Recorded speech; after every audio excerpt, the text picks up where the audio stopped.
ভোরের কপালে যখন স্মিত হাসে শিশিরের নীল চন্দ্রিমা, ঘাস ফুলেরা গেয়ে ওঠে আদিম কোনো অরণ্য গাথা, সবুজ পাতারা মেলে ধরে জীবনের অনন্ত নীলিমা, যেখানে রৌদ্র ছায়ায় লেখা হয় এক প্রশান্তির পাতা, পাহাড়ের মৌনতায় লুকানো আছে সাগরের গূঢ় মন্ত্র, ঝরনার কলতানে মিশে যায় আগামীর শুদ্ধ আহ্বান।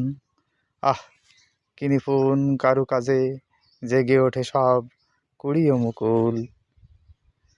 ঝড় শেষে বানানি যখন সাজে নবীন পত্র পল্লবে, বুঝি তবে বিনাশেই লুকিয়ে আছে সৃষ্টির বীজ মন্ত্র।